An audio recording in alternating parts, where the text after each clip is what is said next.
Hi అండి, నమస్తే. Welcome to my రుచులు. ఈరోజు వీడియోలో సమ్మర్ స్పెషల్గా పిల్లలు చాలా ఇష్టంగా తినే టేస్టీయెస్ట్ కుల్ఫీ మీకు చూపించబోతున్నాను. మీ చిన్నతనంలో రోడ్డు మీద గంట కొట్టుకుంటూ బండి మీద అమ్మే కుల్ఫీ అయినా తినుంటారు కదా. నేను ఆ రెసిపీని మీతో షేర్ చేసుకుంటున్నాను. ఎంత బాగుంటుందంటే నోట్లో పెట్టుకుంటే అలా కరిగిపోతుందండి. చాలా చాలా సాఫ్ట్గా స్మూత్గా ఉంటుంది. కుల్ఫీ చేసుకోవడానికి మీకు క్రీమ్ అవసరం లేదు, మిల్క్ పౌడర్ అవసరం లేదు.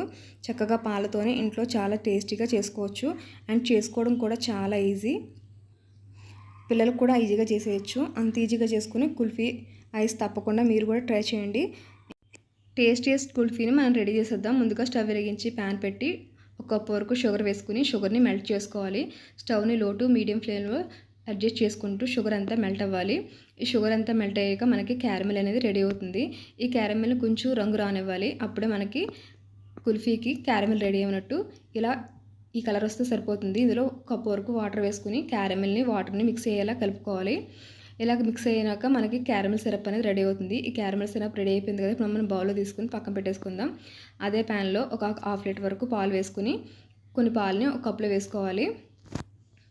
మనం బౌల్లో తీసుకున్న పాలలో 2 స్పూన్స్ వరకు కార్న్ఫ్లోర్ వేసుకోవాలి. అలాగే క్రష్ చేసిన బాదం, పిస్తా, కాజు పౌడర్ని 2 స్పూన్స్ వరకు వేసి ముద్దలు లేకుండా కలిపేసి పక్కన పెట్టేసుకోవాలి.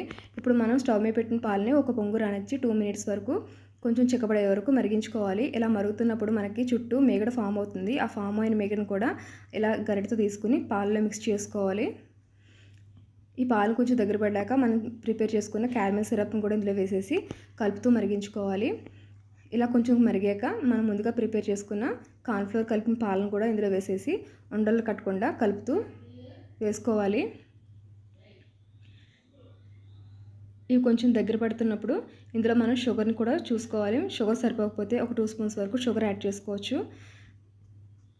అలాగే ఫ్లేవర్ కోసం ఒక స్పూను ఇలాచీ పౌడర్ కూడా వేసుకోవాలి. కుల్ఫీలో ఇలాచీ ఫ్లేవర్ చాలా చాలా బాగుంటుంది.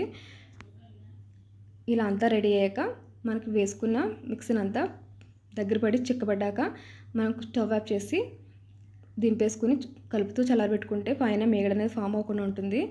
ఇలా చల్లారిపోయిన వాటిని పక్కన పెట్టుకుని మన టీ గ్లాస్లో కానీ లేదంటే కుల్ఫీ మౌల్డ్లో కానీ వేసుకుని క్యాప్స్ పెట్టేసి పైన ఐస్ స్టిక్స్ పెట్టేసి ఓవర్ నైట్ ఫ్రిడ్జ్లో పెట్టేసుకుంటే మనకి ఈజీగా కుల్ఫీ అనేది రెడీ అయిపోతుంది. చూసారుగా చాలా ఈజీగా సింపుల్గా చేసుకోవచ్చు. డీమోల్డ్గా చేయడానికి ఇలా వాటర్లో డిప్ చేస్తే మనకి ఈజీగా కుల్ఫీ అనేది డీమోల్డ్ అయిపోతుంది. చూసారు కదా. ఈ వీడియో నచ్చితే లైక్ చేయండి, కమెంట్ చేయండి, షేర్ చేయండి. మీ ఫ్రెండ్స్ అండ్ ఫ్యామిలీకి తప్పకుండా షేర్ చేసి సబ్స్క్రైబ్ చేయండి, లైక్ చేయండి. Thank you so much.